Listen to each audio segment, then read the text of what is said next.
Jeg har valgt digte på side 39, og det har jeg, fordi det egentlig var meget godt, og det fangede mig. Ja, og for at komme til analysen af digte, så starter digter nemlig ud med: jeg har sat mig her ved det bagerste bord. Øhm, Det jeg lægger mærke til ved første linje, det er, at det her bord, det udgør egentlig digtets ydre verden. Så vi har snakket om, hvordan ham her, digteren, han kommer ind på, at vi har både den indre og den ydre verden. Ja, han sætter sig ved det bagerste bord i denne her restaurant helt bagerst, som om fortælleren ønsker at gemme sig lidt væk og observere verden fra et mere diskret perspektiv. Det her digt, det er en anekdote, hvor forfatteren mindes en særlig person. Vedkommende har fælles oplevelser med restauranten. Erindringen har nostalgisk karakter, hvor forfatteren nu sætter mere pris på det, der hente, end nogensinde før. Og det gør han ved han benytter sig af du og dit, og derved henvender han sig til fortælleren på en mere direkte måde, ud fra minderne på en igen uformel og hverdagsagtig måde ved anvendelse af et ord som lapset halskud, som kommer længere ned. Efter at digteren har udtrykt sit navn, eller efter personen har udtrykt sit navn, beretter fortælleren om regn, der falder. Ved at nævne regnvejret og ensomheden sættes en mindre munter stemning, altså en lidt, hvad kan man sige, kedelig og trist stemning.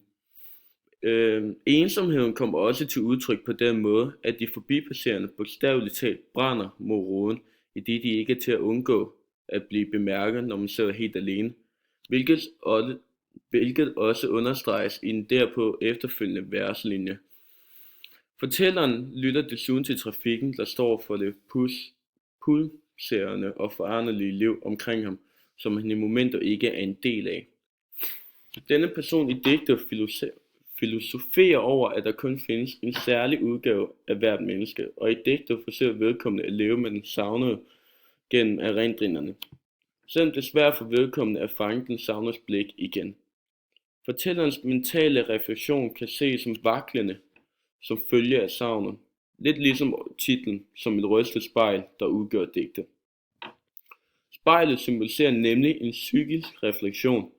Gennem det sidstnævnte digt og de øvrige samlingen reflekterer forfatteren over livet, ryster op minderne og forsøger at se tingene i et nutidigt perspektiv. Ved at gøre dette står fortiden både mere nær og fjern på samme tid, mens døden kommer nærmere. Således udgør digtene i samlingen et spejlbillede på forfatteren og hvordan han er i sit liv. De ustabile og forandrede elementer, der går igen i samlingen og især i dette digt, indikerer spejlens rysten og peger også tilbage på et til tider mentalt vaklende menneske, der er mere end halvvejs gennem sit liv. Som vi også har snakket om i klassen, handler de her digtsamlinger meget om kontrast mellem liv og død, men samtidig også kontrast mellem ung og gammel.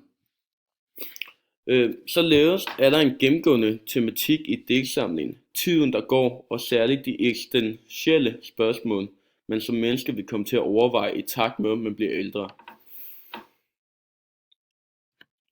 Ofte handler digtene, og især det her digt, om de små ting i hverdagen og almindelighederne, hvorpå man sætter mere pris på livet og hyldest til livet og dagligdagen. Sproget i det her digt er meget koncentreret. Hvert ord har betydning, og skrivestilen er dermed på en måde kompakt. Digtens udtryksform er en blanding af lyrik og epik, og det kan således let placeres i den modernistiske tradition med det individuelle menneske og denne position som omdrejningspunkt. Ja, det var så min analyse af digte.